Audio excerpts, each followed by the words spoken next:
Welcome, everybody. This is going to be a replay of part of my recent Omote 2-all, mostly just the second loop. I don't really have a ton to say about loop 1. The score was not that intense. It was more of a survival route. I posted my full 2-all previously a few weeks ago if you are interested in watching the loop 1. It's got some good survival strats in there, pretty consistent at this point. But just hoping to talk about kind of how we got here and check out loop 2, which I think was pretty exciting, at least towards the end. First part of the loop, my goal was to not die through the 2-3 mid boss, and I managed to do that despite a death late in loop 1, which I think that's where we'll start. And I'm just going to skip ahead till we get there. And I think in the meantime, I'll just talk about kind of how we got here, how I got into Shmups.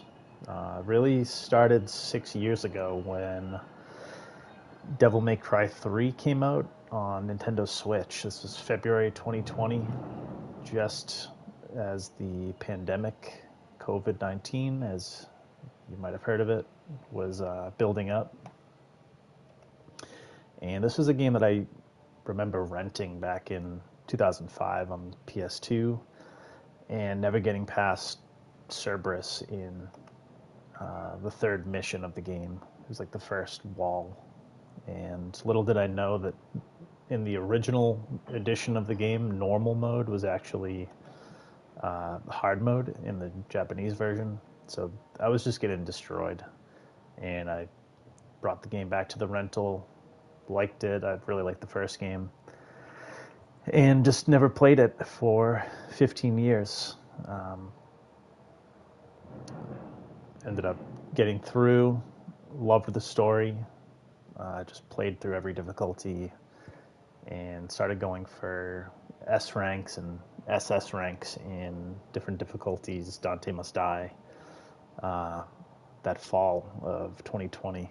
And once I was doing the Dante Must Die stuff, I started streaming on Twitch to record the runs. I didn't have much recording hardware at the time. And people in the DMC3 speedrunning community used to come by and check out what I was doing and started nudging me towards trying to speedrun myself. And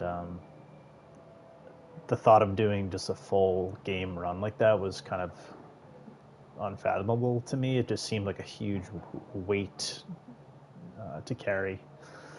So just kept doing SS ranks.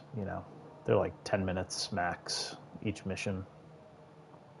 And you can do it however you want. There's no real meta besides being stylish and not taking any damage. But then I did one run as Virgil.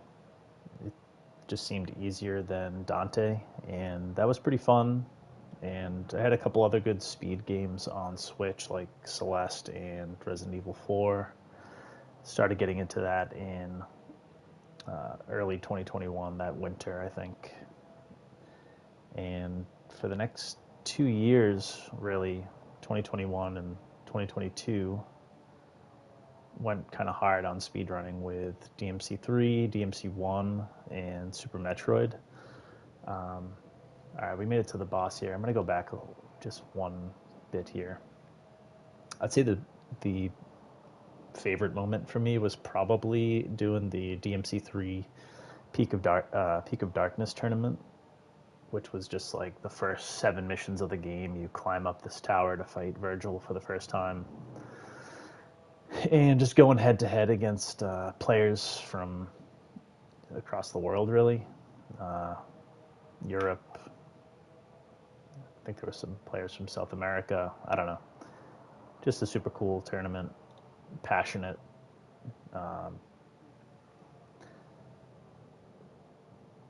And then around end of 2023, I was kind of done with speedrunning. I think the main thing that happened was there was a skip found in DMC3 that saves about a minute and a half. I'll just start here so we can get things moving. There was a skip in DMC3 that saved about a minute and a half. That just wasn't possible on the Switch version. I don't know if it was like a frame rate issue or what, but people started getting times under 1 hour in large part due to this skip, and it just kind of turned me off to be running a different route. So 2023, I got a PS5, was playing Resident Evil 4 Remake. I'm thinking, all right, maybe I could speedrun this. You know, the hot new game. I was playing some Final Fantasy 16 and just kind of grew to hate both games. Not to be too harsh, but just something about those games was driving me nuts. And that was another thing where playing that on PS5, the RE4 Remake, the speedrun was way different than playing on keyboard and mouse. The PC players, it was just like a different game.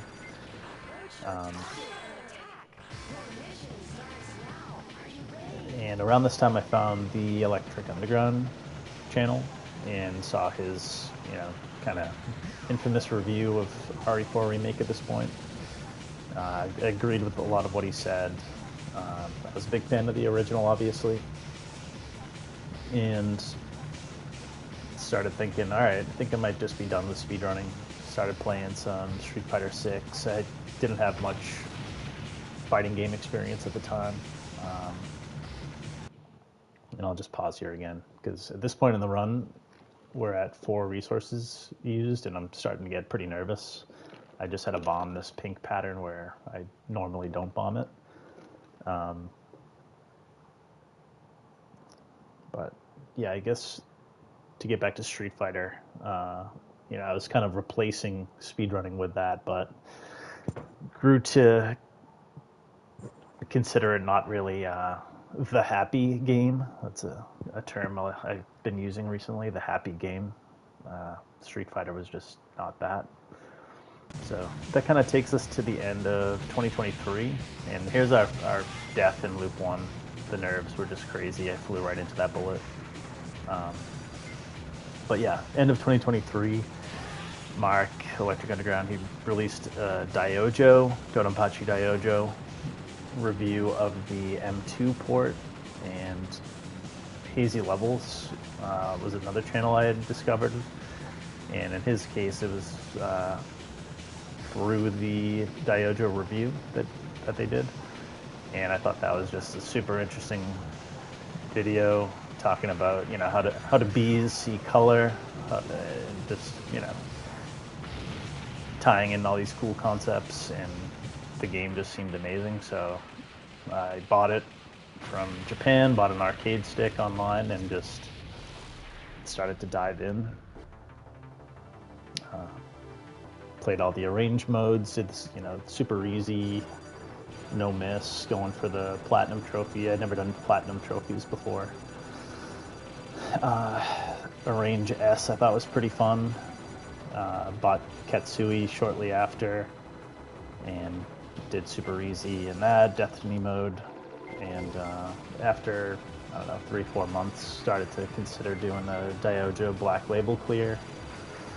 You know, doing 10 credit clear, 9 credit, but slowly getting down to 3 or consistent, like 2 or 3 clear runs.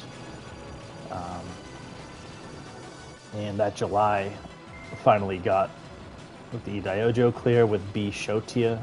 Just basically didn't die through the first 3 stages and then bomb spammed the rest of the run. And, you know, even still, I was like basically hyperventilating at the end of the run. I was just super excited. Never, I mean, well, I don't want to say I never thought I would get it, but it seemed close to impossible when I started. From there, I moved on to Mushihime-sama on the Switch, got an original mode clear. That was alright. I'm not a huge fan of that game, honestly, but switched to pad for that one.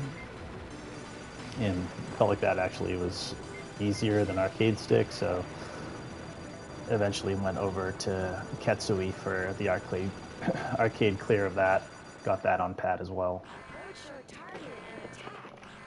And 2025 basically started with me just exploring the cave catalog. I went back for the white label clear.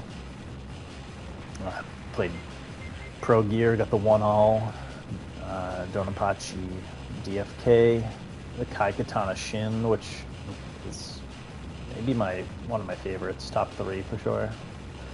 But after clearing these, I started to get a little bored, which kind of brings me back to speedrunning. I feel like with speedrunning, every speedrun is pretty different. Like, the meta of each game and the way that speedruns kind of challenge you across genres with, you know, platforming combined with combat and different movement. Like, I don't know, like something like Super Metroid, I think, is just the movement and boss fights are just insanely deep and kind of, I don't know, there's like a jankiness with speedruns that I think is interesting to fight against in the context of going fast. Whereas it just started to feel like with going for survival clears with these cave shmups, it started to feel just like, you know, don't die or bomb in the first 2 stages. Maybe you can die once in stage 3, and then just for the rest of the run, just use your bombs, basically spam them or be a little offensive with the bombs, and you might get the clear. Like, you don't even, I don't know, at least in my case, like, I didn't need to practice the stage 5 bosses all that much to get the 1-alls or clears. I could kind of bomb spam them and dodge bullets with the invincibility, or sorry, do damage with the invincibility I had from bombs. And I also, you know, there isn't really much that like breaks the game in the same way of speedruns. Like DMC3 has the Royal Guard style, which doesn't, I mean, it does kind of break the game, but it's like the meta is built around this one tool, and I always enjoyed finding what each speedrun's kind of key mechanic was. Like, I don't know, Final Fantasy VII, you've got Tifa doing like insane damage and rolling the dice with that. Whereas with shmups, it's like you really just need to learn routes, strategies, and work on your control of the ship and your movement. I don't know, maybe folks will disagree, but started to want a little bit more of a deeper challenge, I think, just naturally. So I figured I'm not quite ready yet to go deep into score, so I might as well try to just enter the Omote loot. And honestly, I think that was the hardest part of this whole process, because I felt that I could do it the whole time. I knew that I could do it. And that introduced the mental challenge of, you know, just dealing with failure and starting out like not even close to achieving it. Like, you know, you can only use 6 resources to get into the loop, 6 max. And I was starting with maybe 24 when I started thinking of doing it. So, you know, got to divide that by 4 to get in. It's kind of a big task, but I guess the easy part of it is you can track your PBs very easily. It's just one number. You know, this time I got a new PB. I only used 14 resources, only died twice, yada yada. Just getting closer. I did a commentary once I eventually got the loop entry, but I just thought that was super boring and delisted it. It's still out there if you want to find it, but I think it's on my cave playlist.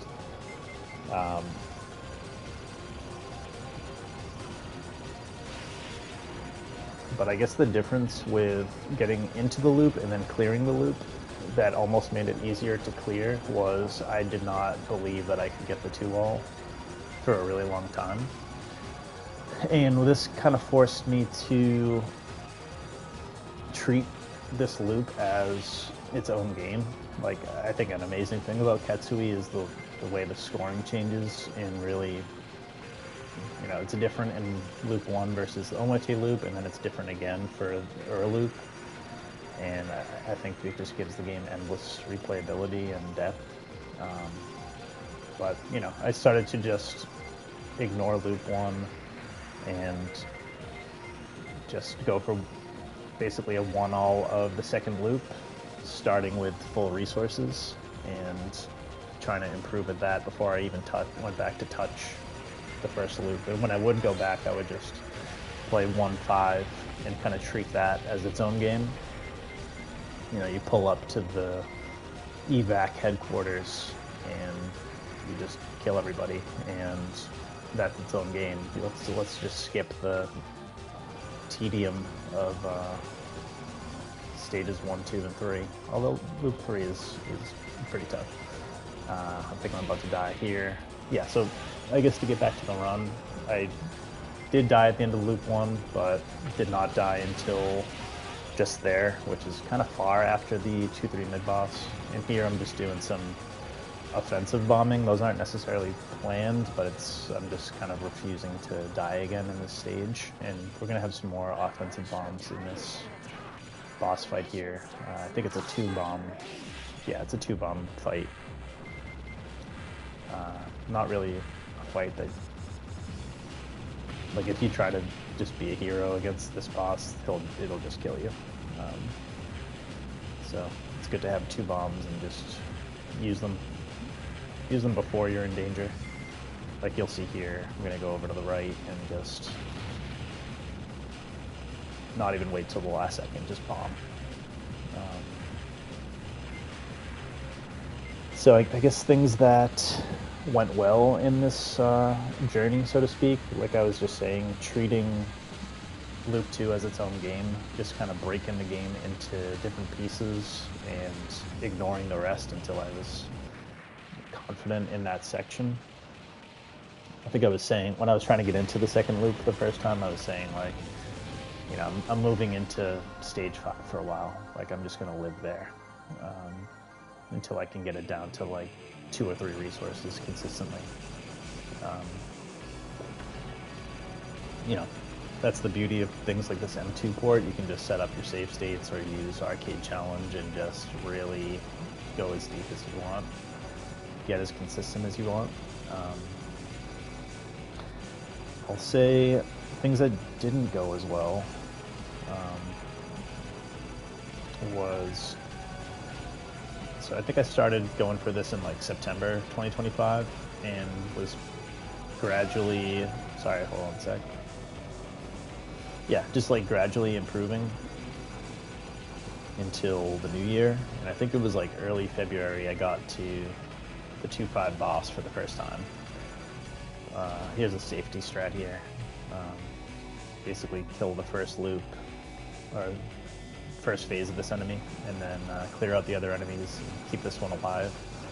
That'll prevent enemies from spawning in here just before the mid-boss. And I think I'm going to pause because the run's starting to get a little more interesting, but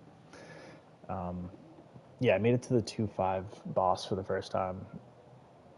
And I had been kind of fighting against pain in my left thumb. You know, I use pad, so I'm using a PS5 D-pad. It's not the best thing ever made, but yeah, I just had this recurring issue of pain in my thumb. So early February, made it to the 2-5 boss, and I'm thinking, all right, like maybe 1 or 2 more solid grinds, and the clear is there for the taking. Like, if things just go a little bit better in loop 1, if I get a no-miss loop 1 or something, like, we've got this. So I decided to take a break in February. But once my break ended, I got pretty sick. Just got like some kind of flu. And then my cat got sick. right after, so that kind of threw me off for a whole other month. But I was just getting rest for my hands, which was is kind of the top priority at the end of the day. But then when I did come back after that long break, I needed to de-rust, and by the time I finished de-rusting, like my thumbs started hurting again. So started playing on stick, which I hadn't done in, I don't know, over a year, besides like just for kicks here and there. And what I was able to do on stick, though, was just really get my root down. My movement just isn't as good versus on pad. Like, I don't know. I feel like I'm able to get on into that kind of flow state on pad where the dodging just happens on its own, versus with stick, it just feels more deliberate all the time. But I was able to do individual levels and get my root down pretty well with stick. I think I got a couple no miss loop ones with stick, but then it would kind of fall apart by like the middle of loop two. So I was, I guess, fighting a new battle there of frustration, like feeling like I could do the 2-all, but I was having these almost an injury, not an injury, but just pain that was getting in the way and forcing me to use kind of suboptimal strategies. So I'm gonna keep playing here. I think I'm about to die again, but what I've been trying to do here is delay kill or delay damage the mid boss so that its phase skip happens during the kind of blue bullet barrage. But you'll see here I don't really don't really do this dodge well, and I think I'm going to end up using 2 bombs here. Yeah, so I've started to get a little frustrated with my progress with arcade stick, even though it did go better than I thought it would. And went back to pad and pretty quickly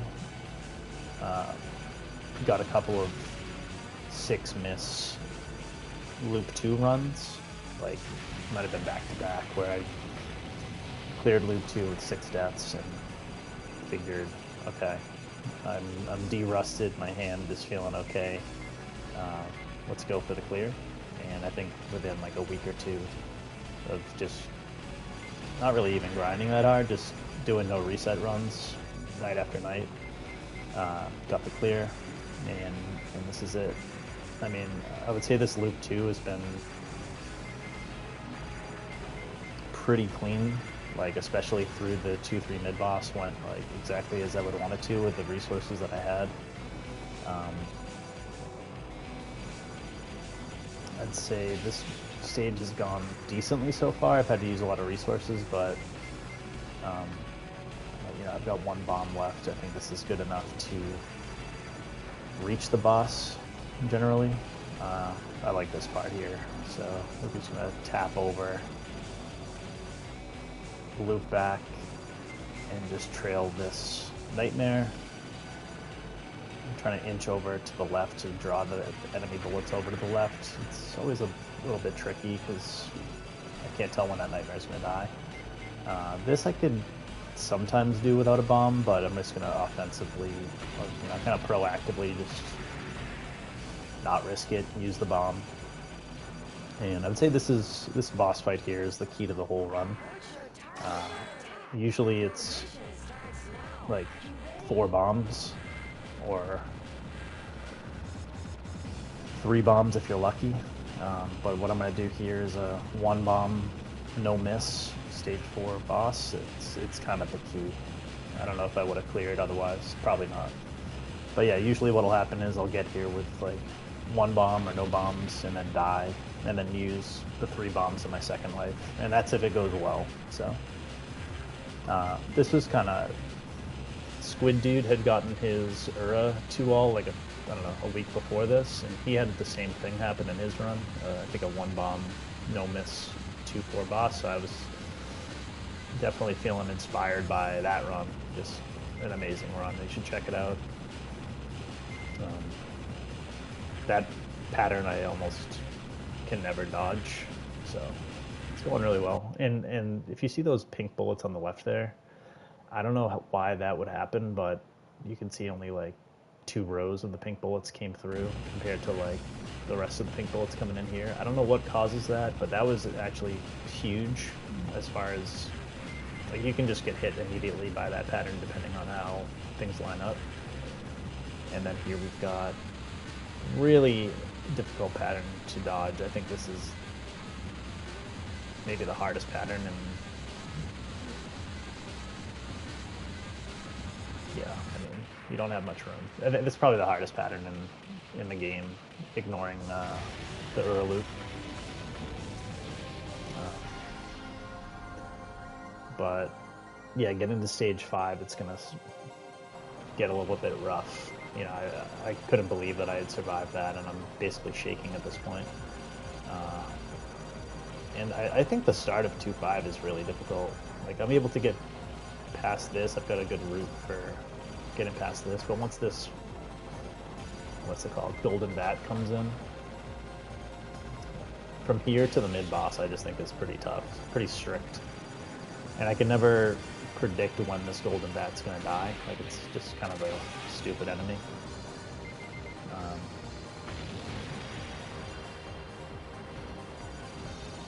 And I guess one thing I'll say about going for the 2-all, it's like, I don't think any one thing about it is that difficult until probably the 2-4 boss.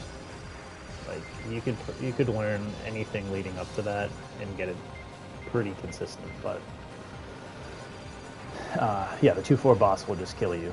He'll just kill your run, and it's obviously painful because it's so far in, and that was a pretty bad death. Like, I think I was just a little bit late to locking onto that. What do you call it? I don't know. Brick, that blue brick there. But yeah, the challenge is just putting everything together, scraping everything together in one run, just having good stages back to back for 10 stages, doing those moderately difficult things well enough so that when you get to the hard parts, like the 2-4 boss, you know, you still believe that you can do it on some level, and you actually have the resources where it's possible. Because with the 2-all, it's like, I don't know, I don't feel like a 1-all is out of reach anymore at any point. I could have no lives left and still feel like I have a chance, but if I die like 3 times by the 2-3 mid-boss, it's just over. But I guess I'll pause one more time, because from here on out, the run gets pretty crazy. Just checking if I had any other notes here. So, yeah, we'll just keep it going. I mean, this mid-boss can also just kill your run. I have no bombs. Like, I could have easily died here. Here it's good to fan out to the right. You know, the pink bullets are all fanned out by that point, and you can dodge more easily.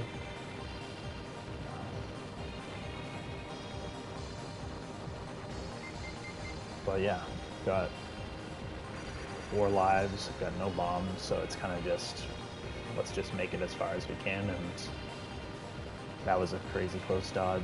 Like, that was what I'm talking about with pad. It's just like, you just do these minuscule movements, and I just can't make that kind of dodge on arcade stick yet. So we made it through, and we're gonna just start getting some miraculous luck starting right around here. Once the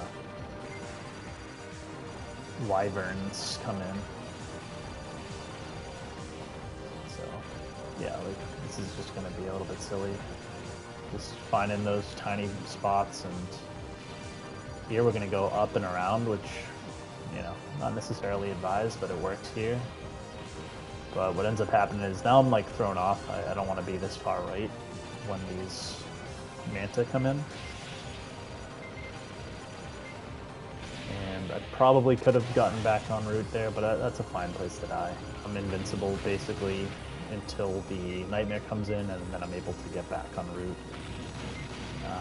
End up using 2 bombs. You know, a death and 2 bombs for the descent is not great, but all things considered, we're in a decent spot.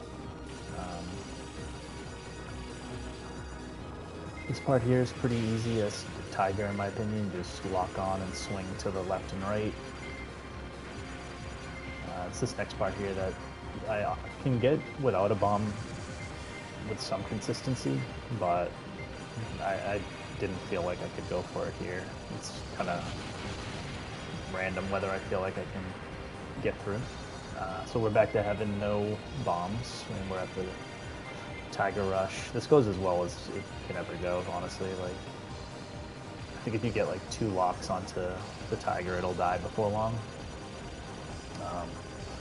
And here, I'll pause again. Here's a strat that I like to use, basically like locking onto this, what's it called? Hippopo. Just locking onto this really slowly or gradually to prevent the ships from spawning in after it explodes. So you'll see. So go all the way to the left, get 2 locks, 2 more, and then you know, only 1 phase flies in here, and then you're able to just kill this a little bit more quickly or consistently leading up to the rush. And here we got more miracle dodging like that. I don't know, that was ridiculous. And we're going to make it all the way to the boss.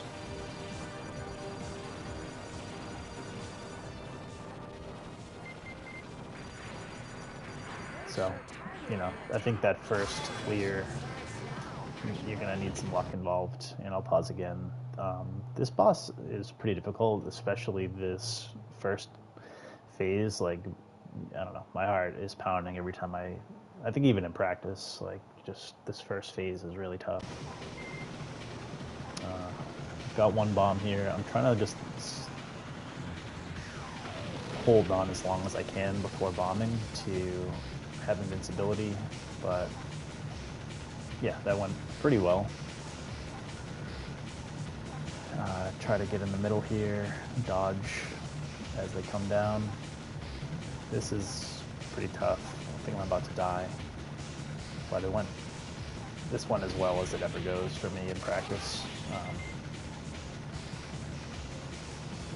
So where are we at? We're about,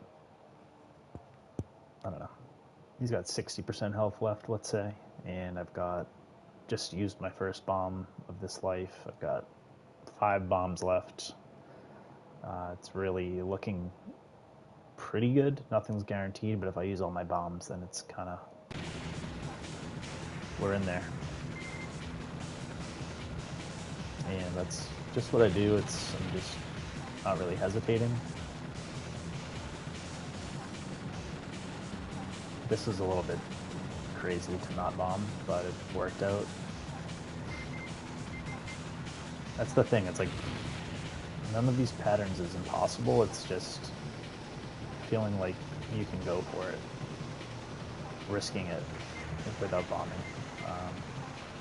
And yeah, it went pretty well this life, so I used all my bombs, and now I'm just gonna crush him with what I have left. And there you have it. Thanks for listening so far. I mean, got this clear like 3 weeks ago, and I've just been thinking, what's next? I don't know. This seems like the only game I will ever try to 2-loop. It's just like, it is a big undertaking. Like, I kind of swore off other shmups and most other games while I was going for this. Like, I was pretty focused on just this one game, and I mean, it was super fun, but I don't know if I don't think I have the time in my day-to-day life to just do it again with another game. Maybe in a year I'll feel differently, but I think the next big goal would be just trying to improve my score, actually focus on score in this game. Maybe like 300 million, Almote, 2-wall, I think would be reasonable. Super tough, but I think it's within reach. And then maybe like Earl loop only clear. I'm honestly not interested in going for an Ura 2 all right now at all. Especially because what I was saying before about each loop kind of being its own game, like I think that's especially true of the Ura loop because, you know, you start with full resources every time. You can't die or bomb in the first loop, so it's like every time you play Ura, you have full bombs. So I kind of want to just play that by itself. I'm also weirdly obsessed with the idea of an orange Panzer right now. So the Type B ship, but orange, I don't know, it's just a little fixation at the moment. So I might be done with Tiger, just switch to Panzer for score. As far as like videos and content, I don't know, I hope folks get something out of this commentary. You know, maybe just get to know me a little more, but I have some more like short form ideas, or I mean they might end up being long videos, but just focused on something like an initial idea I had was how to score 1 billion points in Akai Katana Shin Stage 5. I'll let this guy scream real quick. Fun fact, that scream is present in the movie Serial Mom by John Waters. I'll let you find that yourself.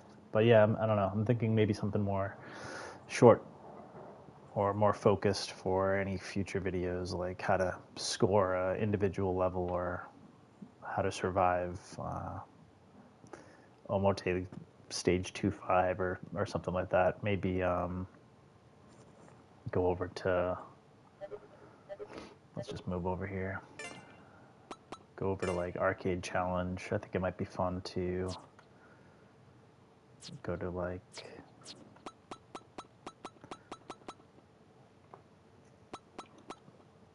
round 2 boss and just work my way through all 10 difficulties and just see what can be learned through that. I usually just go to like the yellow and red. I don't know. I might also just try to finish my DMC3 SS ranks from 5-6 years ago that I never completed, but I don't know. I'll stop here because I'm running out of notes. But thanks again for watching. I hope you enjoyed. Hope you learned something, and we'll see you next time.